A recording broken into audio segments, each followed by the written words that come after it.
I'm curious to know what percentage of people listening today started their business because they wanted to create or curate the products that they themselves wanted in their lives, but weren't able to find. And it's a story that many of you may be listening to this and thinking, yes, that sounds familiar. And it's certainly how Daniela Raffa, who's joining me on the podcast today, got started with her business, Mama Shack. But since that time, she has grown the business significantly. And she is one of my longest term clients, as well as a participant in my mastermind, which is currently open for enrollment for the sixth cohort, which kicks off shortly. And if you want to know more about that, then head over to the show notes or head to resilientretailclub.com to find out more. My name is Catherine Erdley. I am the founder of the Resilient Retail Club, which is my membership group and mastermind for product businesses. And you are listening to the Resilient Retail Game Plan podcast, episode number 216, with Daniela Raffa from Mama Shack.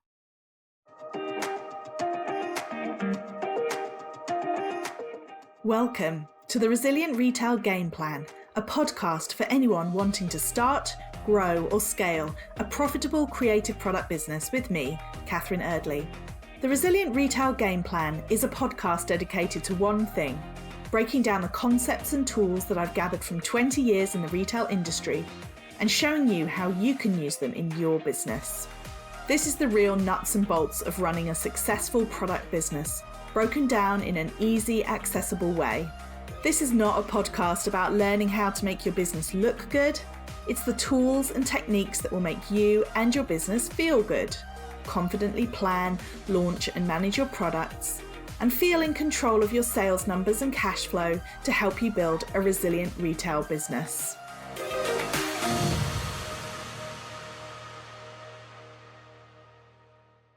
Daniela, thank you so much for joining me on the podcast today. Do you want to start off by introducing yourself and your business?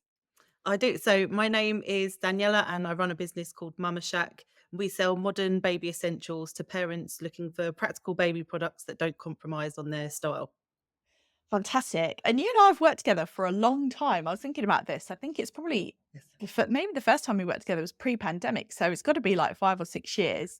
I And think it was. You're the first yeah, person that saw me cry on Zoom, so there you go. but you're not the only person I've seen cry on team, that's for sure. You're not the only person that's seen me cry on Zoom either. So So can you tell me a little bit about what made you start Mama Shack in the beginning?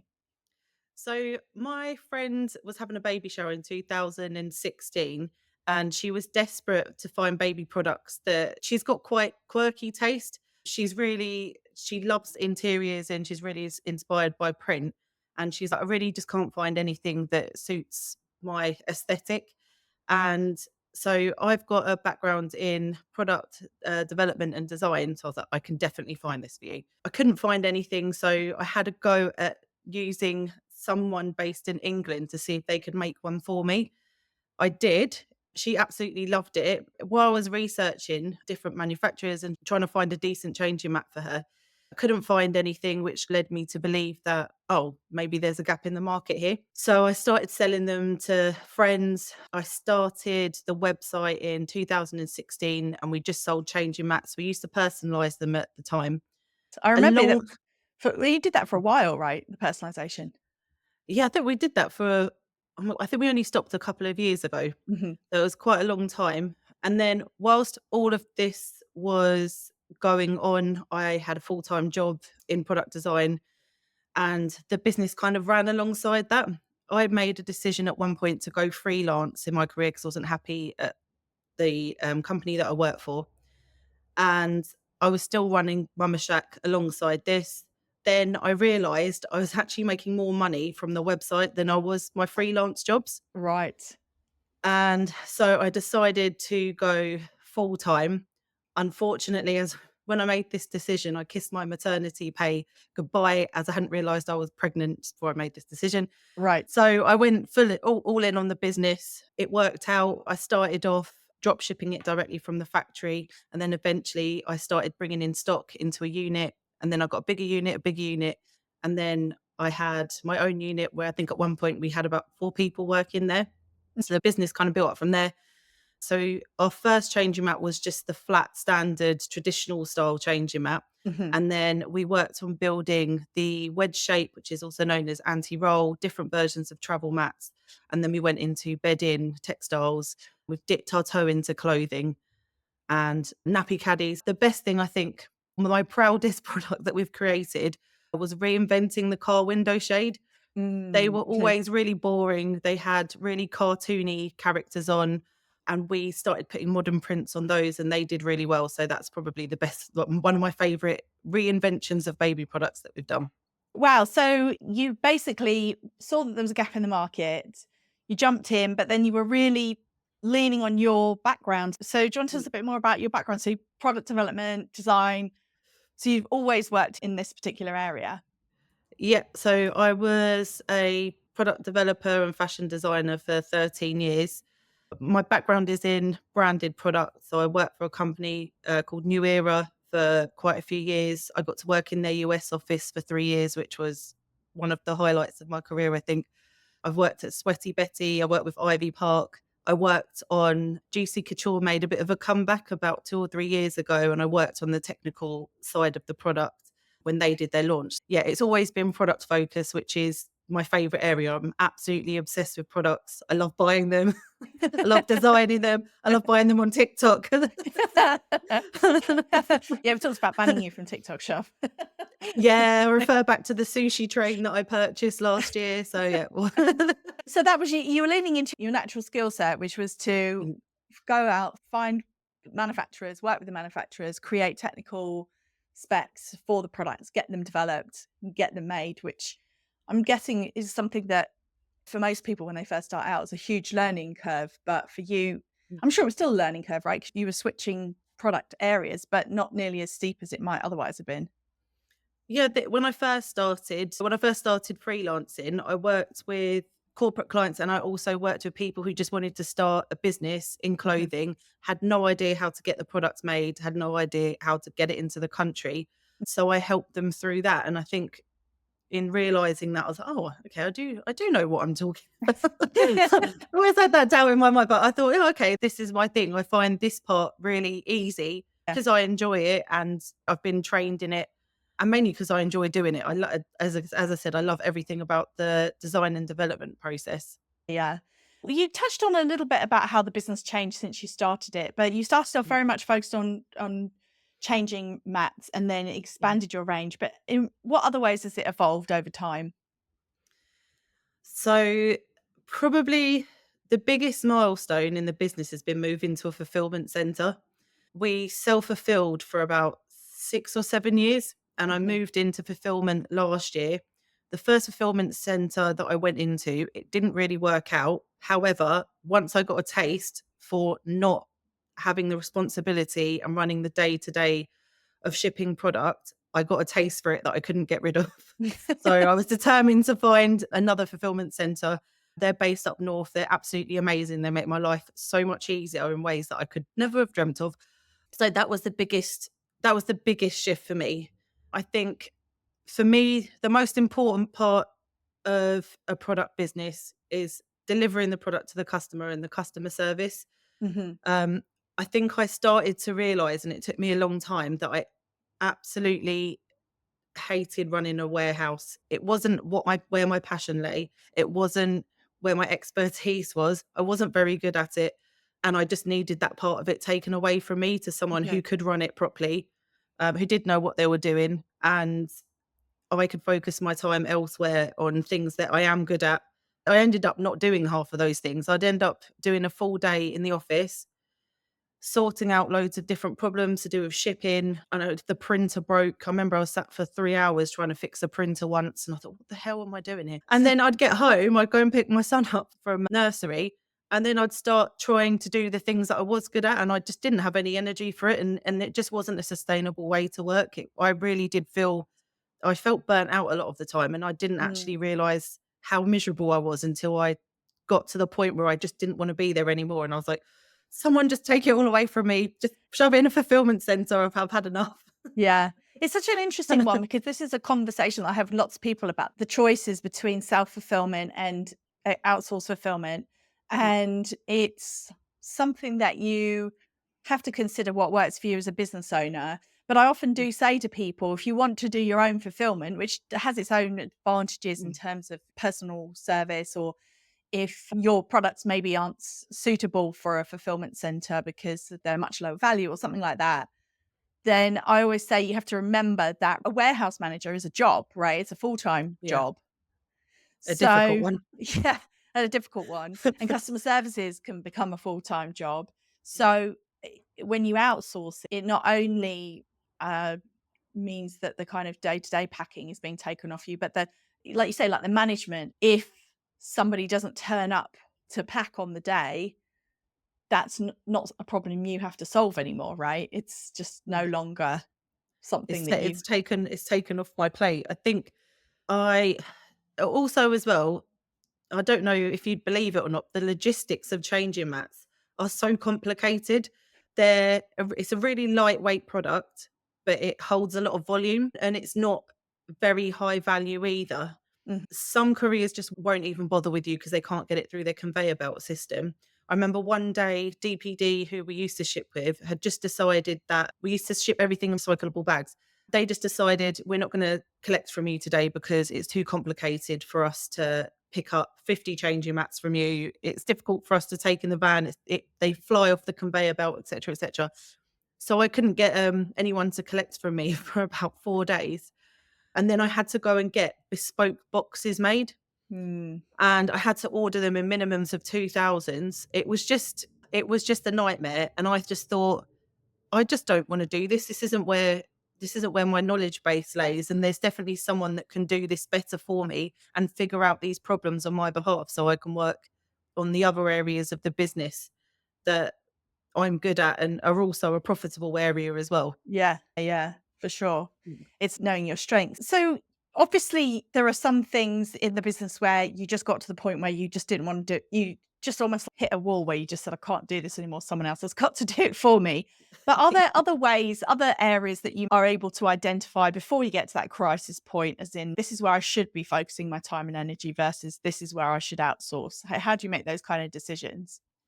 So I think you've helped me by drumming this into my head that I can do anything, but I can't do everything. I know we sat down and we made it was like a chart which had different areas of the business. That was like Mm-hmm. marketing, product development, etc., etc. And it was really sitting down and thinking about, do I enjoy this?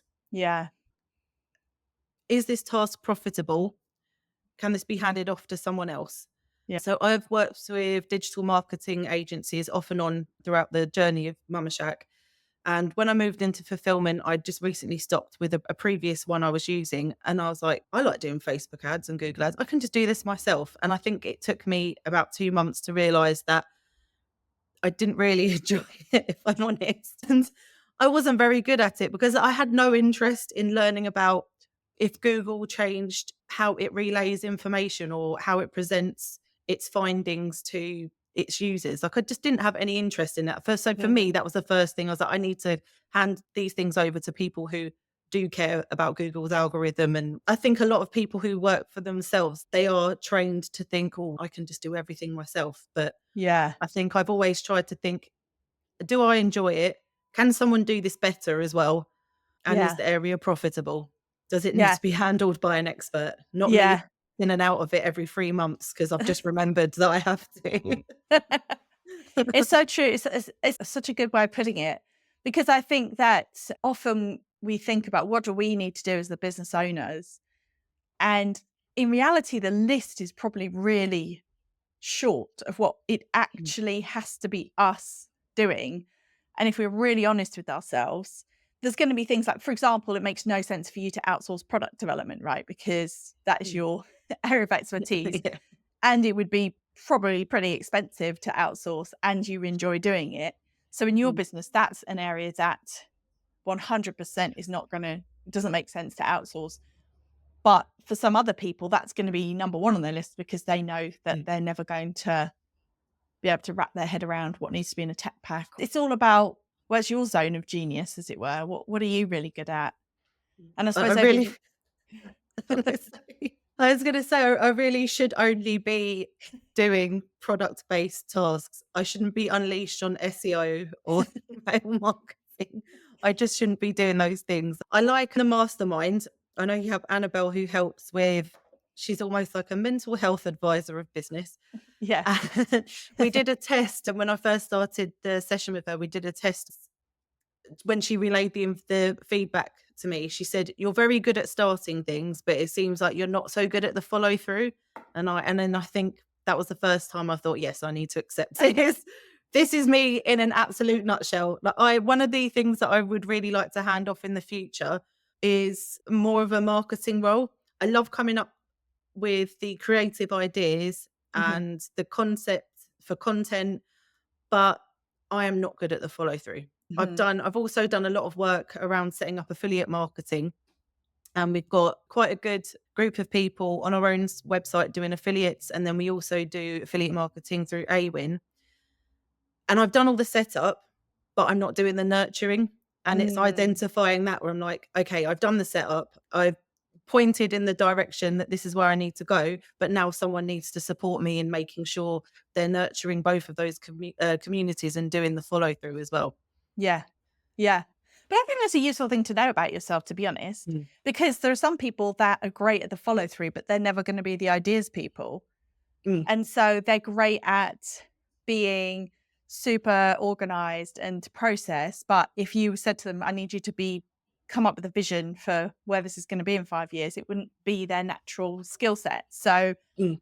I do think that there's an element to which, as small business owners, we can beat ourselves up for being a certain way, but actually sometimes it's just about recognizing that this is who I am, this is how I work. So let's try and lean into that and work I with it. she's definitely helped in clarifying that in my mind. So I'm gonna be turning 40 next year, so I think all of these things will finally slot into place, and I'll just know everything by then because 'cause I'll be a proper adult, so That'd be great, wouldn't it? yeah, I'm sure that's how it happens. Sadly, I'm 46 and I can tell you it doesn't work like that, but God, why crush my dreams? so what do you think then, going back to, I know that the fulfillment, outsourcing it was not a smooth ride, but what would you say has been your biggest challenge in the business and how do you think you've overcome it? Probably it was definitely the fulfillment that was always my biggest challenge, and I didn't realize how much of a challenge it was, and how it was really making me feel until I had a good word with myself and made the switch. But also sometimes I can be my own challenge. It's just overthinking, trying to change my mindset on things. I feel like I don't often enjoy the journey because I don't allow myself to, whereas Mhm. now I do. So I think just sometimes I can get in the way of my own success by overthinking. But also, one of the other challenges is finding people along your journey. I've had a couple of mishaps along the way, but I think it's that itself, hiring the right people is another skill. Mm. So when I was working for other companies, I did do the hiring process for Mhm. my team. However, I always had the support of HR. They'd Right. always vetted people first, they'd ask the right questions, and I'd go in and be like, "So, which designers do you love?" And then follow it through from there. And I think finding the right people to hire and the right people to outsource to. My prime example would be digital marketing. We've been through quite a few agencies, and it's mainly because I can sometimes be a bit shotgun in my approach as well. If I Mhm. just get a feeling about someone, I might just think, "Oh, okay, they'll do." Or may or I want to quickly get something off my plate and I think, "Oh, okay, they'll do." But I didn't pay enough attention at points throughout my journey of sitting down and thinking, okay, is this the right person for the business? Do they understand what our business does? Do they understand Mm. our customer? And that's tripped me over a few times. I think the first digital marketing company that we used, I didn't really understand how they worked to start with. The guy that I originally spoke to, he was an amazing storyteller. He Mhm. really pulled me in. He had the girl that was working with me packing in the background. Oh my God, I don't know what he's selling, but I really want to buy it. He was amazing. And then I quickly realized that their area of expertise, it wasn't baby products, it was local SEO. So it would be for people who were tradesmen, local businesses. and then we didn't ever get the right kind of content, but we should never have worked together. So Yeah. He that's was one of my great, other it just wasn't the right fit. wasn't the right fit. So do you feel like you've developed a process then over the years, or do you just get yourself to slow down the decision making? Is that the kind of key to it? The process is a work in process, been a work in progress. Um, I think I've slowed myself down. I try and sit and think about things. I try not to think just with my gut. I try and make more practical decisions rather than just thinking, and also taking my time to think over it properly, talking about it with other people, Mhm. not just thinking I need to get this off my plate. This person will do. I can't be bothered to go anywhere else. So it's tripped me up quite a lot in the past, and I'm sure I'll do it again. But I've really tried to. I think for me, it helps if I talk it through with other people. Mhm. My mum, unfortunately, is the person who suffers most of this talking through, and you, unfortunately, as well. Not unfortunately at all. But it helps just having that sounding board with someone Yeah. else. Again, if I think about when I worked in a corporate environment, I'd never be responsible for making those kind of decisions solely by myself. I'd have to Yeah. talk about it with 500 other people, and then it would have to get approval. Then someone Yeah. else would look at it, and then you could still not make the right decision, but there was more of a process in place. Whereas working by yourself, you often do fly by the seat of your pants. Yeah, that's so true. Yeah. And also because it can be hard to find people who actually get what you're trying to do as well. It's not everyone, Sometimes as well, you don't actually know how to articulate what you do, which sounds ridiculous in a way. I'll use an example of the digital marketing agencies. They'll say, "What do you need from us?" Or "What would you like us to do in this area?" And I think, "Oh, I don't know. I don't work in digital marketing. I'm not sure." And then you might not be able to get the best from them because maybe you've not got the experience of asking that department of people what you need from them. Yes. Yeah. So you're relying on them to tell you what you need. Yeah, And and some sometimes I want them to do that as well. Yeah, yeah, for sure. Yeah, absolutely. So, apart from not always going with your gut immediately without thinking it through and talking it through, what advice would what advice would you give to someone first starting out? Or what advice would you wish that you'd had when you first started out? Don't get caught up in the noise of other people's success. I think Mm, I spent a lot of time growing the business to what I thought success looked like and how I mhm, thought that I should run it. So I thought that for me to be successful, I had to have a unit that I fulfilled from. I had to have a big team of people. And as I've gone through the journey, I've realized that a lot of those things don't make me happy. And really, I'm working for myself with all the risk. So it should make me happy. And I think we've all done it where we've gone down rabbit holes and compared ourselves to other businesses and thought, this person's done this. So this is what I have to do. And you never know really how successful a business is doing. You don't know how much help they have. You don't know what their journey looks like. So really focusing on your own journey and working out what your idea of success looks like is really important. And I still tell myself that now because I still go down rabbit holes from time to time. But I love that. It's so true. And I say this all the time. You're allowed to have, in fact, you should have your own vision of success, and it can look very different to somebody else's, but that's okay because it's all about what you want, how you want to live your life. It's quite Mm, sort of profound and very individual. And also, I certainly see a huge number of businesses that look like all kinds of things from the outside. I think I've just mm. really learned that external appearances are not necessarily reflective of what's going on truly behind the scenes in a business, which Yeah. I'm sure we all know. I think we all know subconsciously, but it's definitely people who may have huge units or whatever, but they're under enormous stress, and Mm, people that maybe have fairly unassuming presences, but actually everything's ticking along nicely and they're really happy and fulfilled. And just it's interesting. It's just like no correlation, almost no correlation between how a business yeah. looks and how the founder feels, for sure. Yeah. It's like you can't chase what you end up doing is you're chasing someone else's dream. And Yeah.